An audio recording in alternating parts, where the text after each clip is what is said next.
آقا کریم رؤوف الرحیم علیہ التحیۃ والتسلیم نے اسی لیے جن راتوں کے اندر اللہ عز و جل مغفرت کا پروانہ عطا فرماتا ہے، انہی راتوں میں سے پیغمبر رحمت صلی اللہ علیہ وسلم نے شب برات کا بھی تذکرہ کیا اور ارشاد فرمایا کہ پروردگار جل جلالہ بنی کلب کی بکریوں کے بالوں کی تعداد کے برابر 15ویں شب کو، شب برات کو اپنی مخلوق کی مغفرت فرماتا ہے۔ لیکن چند کم نصیب ایسے ہیں کہ اس مقدس رات میں اللہ عز و جل ان کم نصیبوں کی مغفرت نہیں فرماتا جب تک کہ وہ اپنے کیے پر سچے دل سے توبہ نہ کر لیں اور نادم و شرمندہ نہ ہو جائیں۔ جس رات خود مولا کی رحمت جوش میں ہوتی ہے اور اللہ عز و جل ارشاد فرماتا ہے کوئی بخشش کا طلبگار کہ میں اس کی خطاؤں کو معاف کروں، اس رات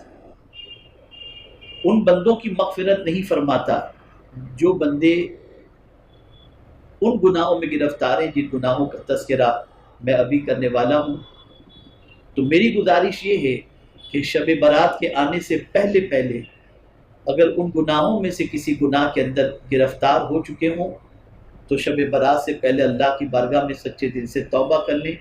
تاکہ جس رات مولا بنی کلب کے بکریوں کے بالوں کی تعداد کے برابر مغفرت فرمانے والا ہے، ان مغفرت پانے والوں میں انشاءاللہ ہمارا بھی شمار ہو جائے۔ یاد رکھیں اللہ کی پکڑ بہت سخت ترین ہے، اس کا سب سے بڑا کرم یہ ہے کہ وہ بخش دے، اور آپ اور ہم سب جانتے ہیں کہ اگر وہ ہمارے گناہوں پر پکڑ فرمائے تو ہم میں کا کوئی اللہ کی پکڑ کو برداشت کرنے کی طاقت نہیں رکھتا۔ آئیے اب ہم جاننے کی کوشش کرتے ہیں کہ وہ کون سے گناہ ہیں، وہ کون سے لوگ ہیں جن کی پروردگار جل جلالہ شب برات میں بھی مغفرت نہیں فرماتا۔ میرے پیارے آقا صلی اللہ علیہ وسلم کے پیارے دیوانوں فرمایا گیا مشرک کی بخشش اللہ تعالیٰ شب برات میں نہیں فرماتا۔ حضرت ابو موسیٰ اشعری رضی اللہ تعالیٰ عنہ سے روایت ہے کہ رسول اللہ صلی اللہ علیہ وسلم نے ارشاد فرمایا بے شک اللہ تعالیٰ نصف شعبان کی رات متوجہ ہوتا ہے، پس اپنی تمام مخلوق کی مغفرت فرما دیتا ہے سوائے مشرک اور کینہ رکھنے والے کے۔ میرے پیارے آقا صلی اللہ علیہ وسلم کے پیارے دیوانوں مشرک کی مغفرت نہیں فرماتا، اس لیے شرک جیسے بدترین گناہ سے ہر مسلمان کو چاہیے کہ وہ اپنے آپ کو بچائیں اور اللہ عز و جل سے اس برے فعل سے اور اس برے عمل سے بچنے کی دعا کریں۔ اللہ نہ کرے، صد بار نہ کرے، زندگی میں کبھی کوئی ایسا معاملہ ہو چکا ہو جو شرک واقع ہوتا ہو تو شب برات سے پہلے اللہ کی بارگاہ میں توبہ کر لیں۔ میرے پیارے آقا صلی اللہ علیہ وسلم کے پیارے دیوانوں ویسے شاید ہی کوئی مسلمان ایسا ہو جو شرک کے معاملے کے اندر ملوث ہو۔ میرے پیارے آقا صلی اللہ علیہ وسلم کے پیارے دیوانوں اس لیے شرک جیسی بدترین بیماری اور شرک جیسے بدترین گناہ سے ہمیشہ بچتے رہنا چاہیے۔ اللہ تعالیٰ آقا کریم صلی اللہ علیہ وسلم کے صدقہ و طفیل شرک سے بچنے کی توفیق نصیب فرمائے۔ تو شرک ایسا گناہ ہے جس کی پروردگار جل جلالہ شب برات مغفرت نہیں فرماتا، اور اسی کے ساتھ کینہ رکھنے والے کی۔ اب کینہ کیا ہے، پہلے کینے کو تھوڑا سا سمجھیں۔ میں جب اسے ایکسپلین کروں گا تو ہر آدمی اپنے دل کا احتساب کر سکے گا کہ کینہ کیا ہے، کیا اس کا دل کینے سے بھرا ہوا ہے یا نہیں ہے۔ میرے پیارے آقا صلی اللہ علیہ وسلم کے پیارے دیوانوں حضرت امام غزالی رحمۃ اللہ تعالی علیہ فرماتے ہیں جب آدمی عاجز ہونے کی وجہ سے فوری طور پر غصہ نہیں نکال سکتا، کمزور ہے، کسی نے انسلٹ کیا، کسی نے برا بلا کہا، کسی نے بے عزتی کی، کسی نے ڈانٹ ڈپٹ کی، اب وہ اتنا کمزور ہے کہ فوری طور پر غصہ نہیں نکال سکتا، تو وہ غصہ باطن کی طرف چلا جاتا ہے، یعنی دل کی طرف چلا جاتا ہے، اور وہاں داخل ہو کر کینہ بن جاتا ہے۔ یعنی کینہ کس طریقے سے بنتا ہے، فوری طور پر غصہ نہیں نکال سکتا تو پھر وہ باطن کی طرف چلا جاتا ہے، اور باطن کی طرف جانے کے بعد وہ کینہ ہو جاتا ہے۔ اب کینے کی وجہ سے ہماری کیفیت کیا ہوتی ہے تو آپ محسوس کریں اور اس کے بعد خود احتساب کریں کہ کیا یہ بیماری ہمارے اندر ہے۔ تو اس کے بارے میں امام غزالی رحمۃ اللہ تعالی علیہ فرماتے ہیں کہ کینے کا مفہوم یہ ہے کہ کسی کو بھاری جاننا، اس سے نفرت کرنا اور دشمنی رکھنا، اور یہ بات ہمیشہ ہمیشہ دل میں رکھنا۔ کینہ کسے کہتے ہیں؟ کسی کو بھاری جاننا، یعنی کسی سے ایسی نفرت ہو جائے کہ اس کا تذکرہ ہو تو دل بھاری ہو جائے اور اس کی نفرت ہمیشہ کے لیے دل کے اندر پیدا ہو۔ تو آقا کریم صلی اللہ علیہ وسلم فرماتے ہیں کہ شب برات کوئی شخص اپنے ذاتی معاملات کے سلسلے میں کسی مسلمان کے لیے دل میں کینہ رکھے تو اس کینہ رکھنے والے کی بھی اللہ تعالیٰ مغفرت نہیں فرماتا شب برات کو۔ اسی لیے آقا کریم صلی اللہ تعالی علیہ وسلم نے اس رات خاص طور پر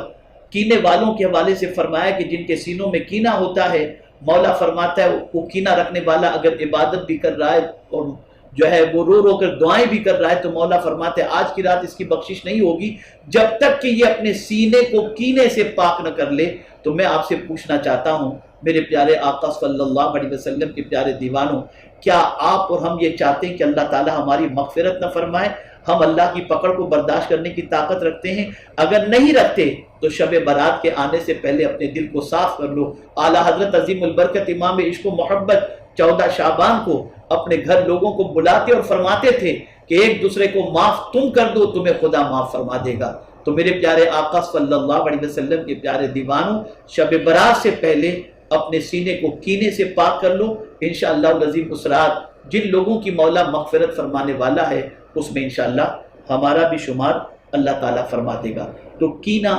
بہت خطرناک چیز ہے۔ اسی طریقے سے آقا کریم صلی اللہ تعالی علیہ وسلم نے ایک اور مقام پر ارشاد فرمایا، حضرت عائشہ صدیقہ رضی اللہ تعالیٰ عنہ فرماتی ہیں کہ رسول اللہ صلی اللہ علیہ وسلم نے فرمایا میرے پاس حضرت جبرائیل امین علیہ السلام آئے اور انہوں نے کہا یہ 15ویں شعبان ہے اور اللہ تعالیٰ اس رات بنو کلب کی بکری کے بالوں کے برابر لوگوں کو جہنم سے آزاد فرماتا ہے، البتہ مشرک، عداوت رکھنے والے، رشتہ داری توڑنے والے، کپڑا لٹکانے والے، والدین کے نافرمان اور مسلسل شراب پینے والے کی طرف اللہ نظر رحمت نہیں فرماتا۔